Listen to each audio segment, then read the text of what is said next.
Damos inicio entonces al curso de idioma español y vamos a aperturar la guía de estudio número 5.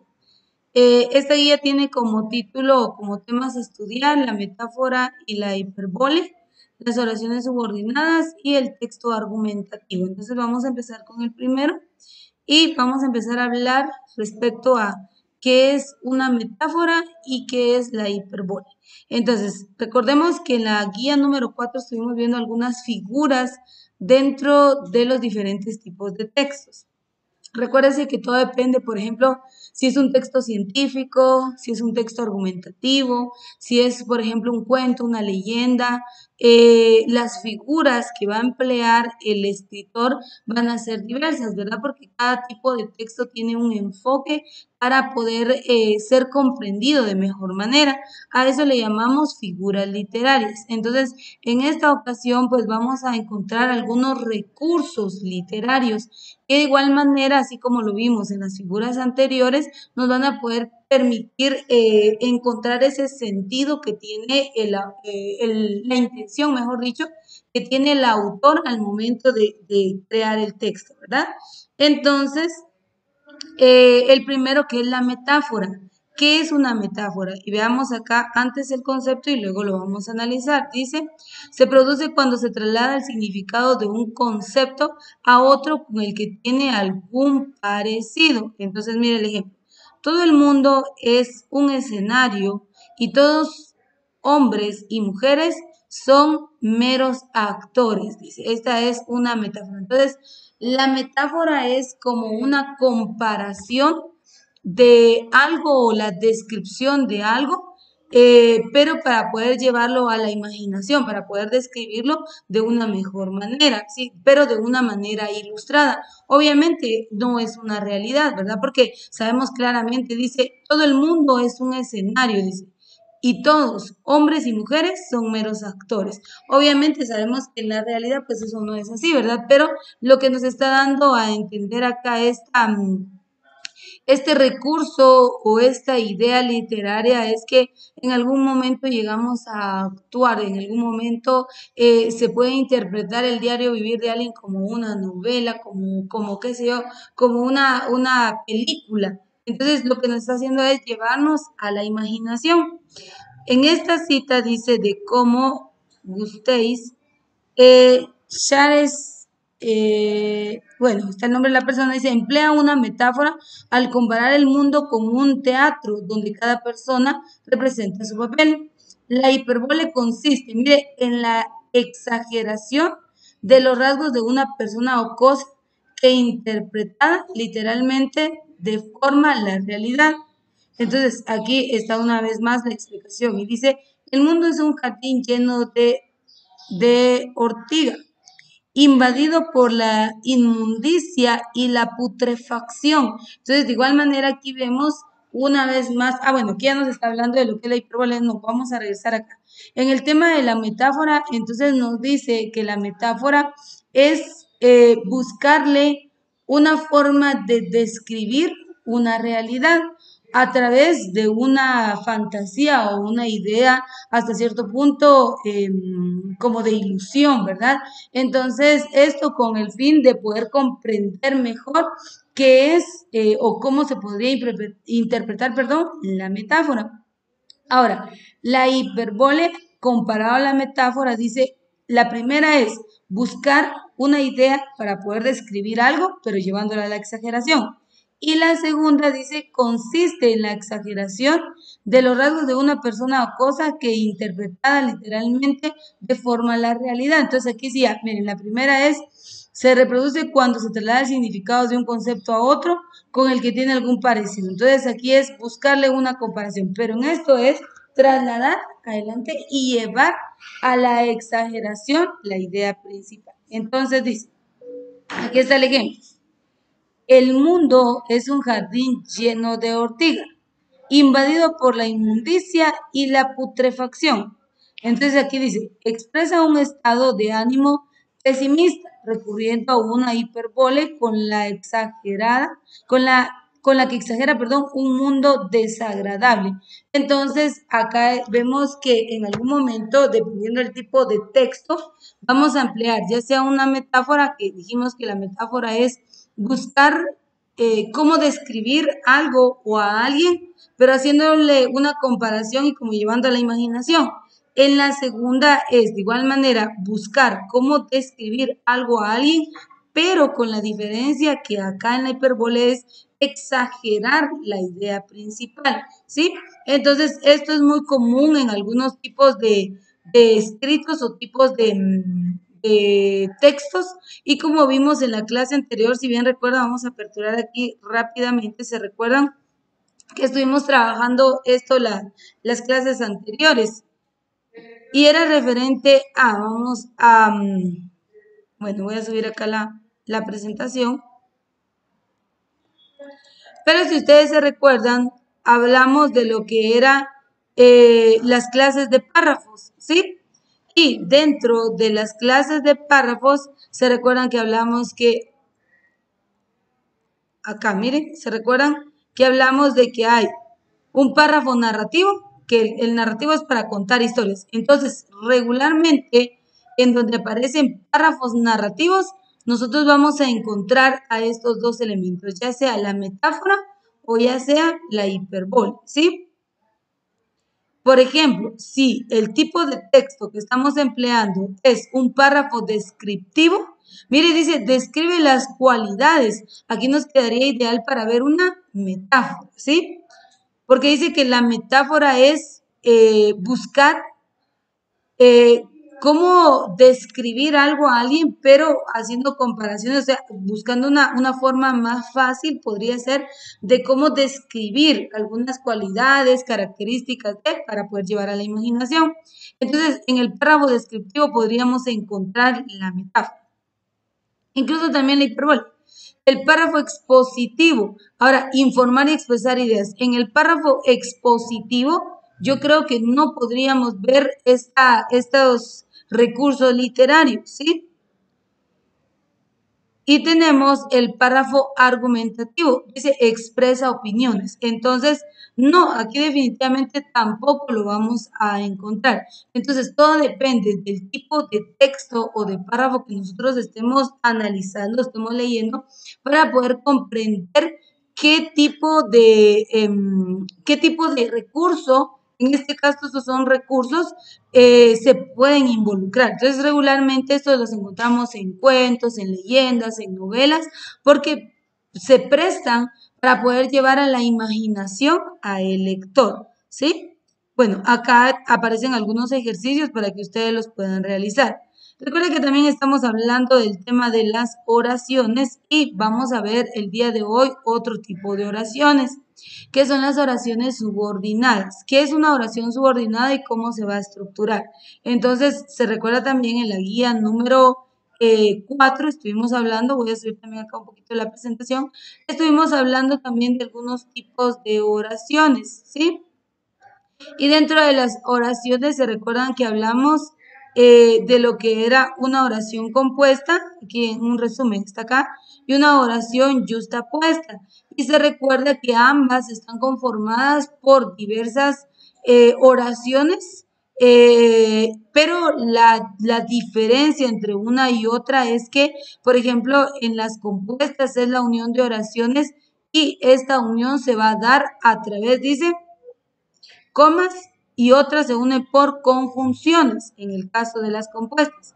En el caso de las justapuestas, solo se separan con comas, pero no son solo palabras. A veces cuando, por ejemplo, nosotros enlistamos una serie de elementos, los vamos separando por coma. Por ejemplo, casa, coma, carro, coma, qué sé yo, libro, coma y así. Pero en el caso de una oración justapuesta, no, porque la oración justapuesta tiene que ser un párrafo completo separado de una coma, luego va otro párrafo y así sucesivamente. Entonces, esa es la idea de una oración justapuesta. Ahora, con las oraciones subordinadas vamos a ver otro tipo y dice, en unidades anteriores estudiábamos que las oraciones compuestas se conforman de dos oraciones simples. Recuerde, se le llama oración compuesta porque está unida de dos a más oraciones. y todas las oraciones que se unen van a estar compuestas de sujeto y de predicado. ¿Se recuerdan que yo les expliqué que en algunos tipos de oraciones hay sujeto tácito, que es cuando en la oración no nos aparece el sujeto?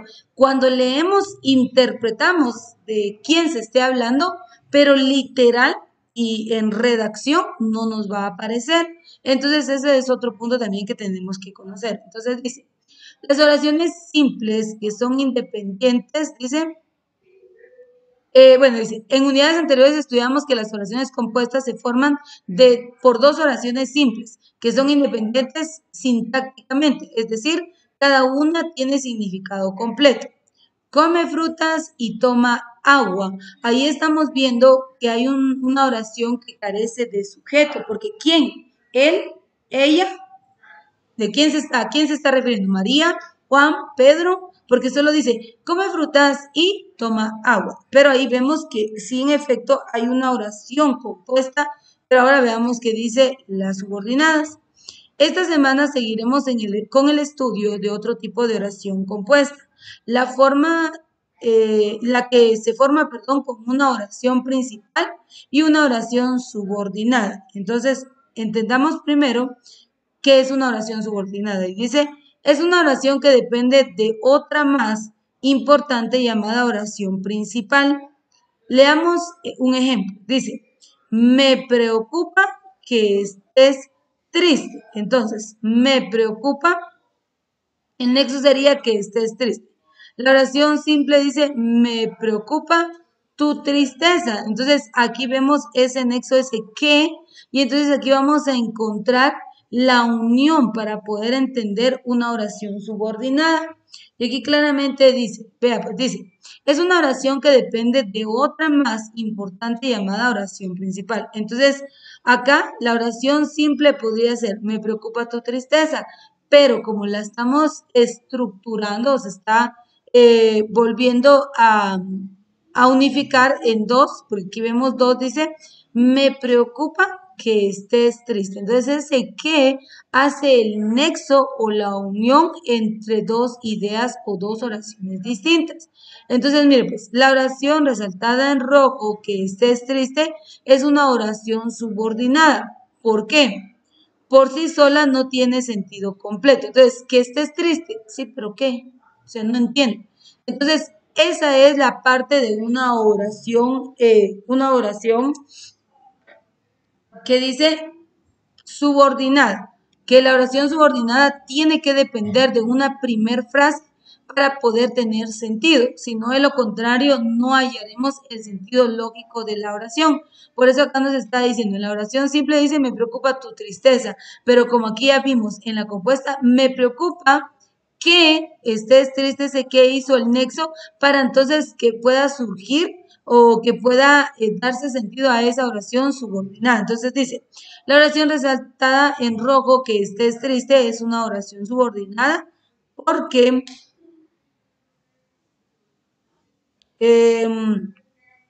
porque por sí sola no tiene sentido completo. Necesita de la oración que va adelante para completar el mensaje. Además, notamos que cumple una función secundaria dentro de la oración principal, porque la podemos cambiar por el sustantivo tristeza, que tristeza como vemos en el segundo ejemplo. Entonces dice, reconocemos una oración subordinada por estas características. ¿Dónde entendemos que es una oración subordinada? Entonces dice, cumple una función sintáctica respecto a la oración principal, sujeto, objeto directo y complemento circunstancial. En nuestro ejemplo, desempeña función de objeto directo la oración principal, que sería esta, me preocupa. ¿Sí? Me preocupa, objeto directo, siempre está introducida por un nexo. En el ejemplo, porque aquí este que representa ese nexo o esa unión de ambas para darle sentido. Y punto número 3 dice, puede ir delante, detrás o en medio de la oración principal. Por ejemplo, acá, delante. El que maneja es Jerónimo. Detrás, me dijo que vendría. En medio, Ana y Luis, que son vecinos, cursarán tercero básico. Entonces, cuando vemos la unión de dos oraciones, ahí estamos encontrando una oración subordinada. La segunda, perdón, le tiene que dar sentido a la primera le tiene que dar sentido a la segunda, o puede que esté intermedio, pero usted ve aquí el nexo, y el nexo es que en todas aparece ese que hace la unión entonces entre las dos ideas. Entonces, cuando nosotros encontramos esta estructura, estamos hablando entonces de una oración subordinada. Y veamos claramente que esta oración le da sentido, una le da sentido a la otra. Si no existiera o fuera simplemente, dice aquí, me preocupa tu tristeza, esta es una oración simple únicamente, pero como aquí apareció el nexo que, entonces ahí vemos las dos oraciones y estas se tienen que complementar. Entonces ahí llamamos a la oración subordinada, ¿sí? Entonces, en cada una de los temas, ahora tenemos que comprender que hay clases de oraciones subordinadas. Vamos a empezar primero entendiendo lo siguiente. Mire, pues, ¿por qué se habla de las clases de oraciones subordinadas?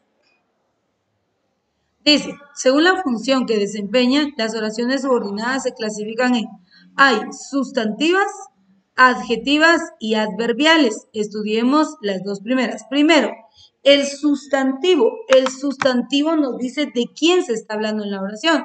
Recuerde que hay sustantivos propios y hay sustantivos comunes. Por ejemplo, los sustantivos comunes son cosas, son objetos. Mesa, mouse, pachón, computadora, escritorio, pizarra, luz, esos son elementos que podemos utilizar para describir, pero ese es un sustantivo común. Ahora, el sustantivo propio, María, Pedro, Juan, Lucas, Marta, porque es de una persona, lugar o país. Por ejemplo, España, Francia, Checoslovaquia, Chimaltenango, Zaragoza, porque se está hablando de un punto en específico no común, ¿sí? Entonces tenemos que comprender que el sustantivo en una oración es de quién se está hablando, por una parte. Los adjetivos. Los adjetivos dan a conocer, ¿cómo le voy a explicar? Dan a conocer como esas cualidades, pero vamos a empezar con la primera para que usted me vaya entendiendo mejor. Mira pues, las subordinadas sustantivas. Ya dijimos que el sustantivo es de quien se habla en la oración y recuerde que en algún momento de la estructura de la oración el sustantivo puede ser sustituido por un pronombre. Los pronombres yo, tú, él, nosotros, ellos o ellas. Entonces está en primera, segunda y tercera persona, tanto el singular como del plural. Esto, recuerde, lo encuentra en la guía número 1. Está la tabla de la conjugación de verbos en primera, segunda y tercera persona del plural y del singular. Entonces dice, oraciones subordinadas sustantivas. Dice, las oraciones subordinadas sustantivas equivalen a un sustantivo y realizan las mismas funciones que en la oración simple. Pueden ir introducidas por qué, el qué, quién, cómo, quién, eso de qué, esto de qué, aquello de qué. Nosotros nos centraremos en las subordinadas sustantivas en función de sujeto, perdón, y de objeto directo. Entonces, en función de sujeto. Las oraciones subordinadas sustantivas cumplen la función de sujeto de la oración principal. Mire, los que tocan guitarra ensayan durante horas. Entonces aquí está. Los guitarristas, aquí ya se redujo, o sea, aquí ya se modificó, ¿sí? El nexo era los que, aquí los tenemos, dice, para ir introducidas por qué, el qué, quién, cómo, quién, eso, de qué, esto de qué, aquello de qué. Entonces, las subordinadas sustantivas vamos a encontrar estos puntos que son los nexos, ¿sí? ¿Qué, el qué, quién, cómo, quién, eso de qué, esto de qué, aquello de qué. Cuando encontremos esto en la oración, estos nexos, vamos a encontrar a una oración subordinada sustantiva. Entonces dice, La oración normal sería, los que tocan guitarra ensayan durante horas. La oración modificada sería, los guitarristas ensayan durante horas. Entonces, aquí encontramos a la oración subordinada. Los que encontramos al nexo. Y dice, para verificar si la subordinación sustantiva cumple con la función del sujeto, la hemos sustituido por un sustantivo en función del objeto. El ejemplo. Dice, la que atiende el teléfono llega a las 8. Si hacemos la modificación, esta sería la subordinada sustantiva, pero aquí entraría, la telefonista llega a las 8. Entonces, cuando vemos ese cambio en ese nexo, entonces ahí estamos encontrando una oración subordinada sustantiva. Y dice, recuerda, para identificar el sujeto, preguntemos al verbo, ¿quién o quiénes? Recuerde que el sujeto es de quién se está hablando en la oración. Entonces, en la oración subordinada sustantiva, a quien se toca es al sujeto, porque es de quién se está hablando en la oración. Entonces, el punto para que usted pueda comprender estas oraciones que son las subordinadas es que usted encuentre dónde están los nexos. Si usted ve que aparecen estos nexos en la oración, es una oración subordinada sustantiva, porque claramente nos está diciendo que se emplea este elemento clave. Muy bien, vamos a pausar hasta acá el día de hoy. Recuerde que esta es la primera parte de la guía número 5 y ya tienen acceso a este material.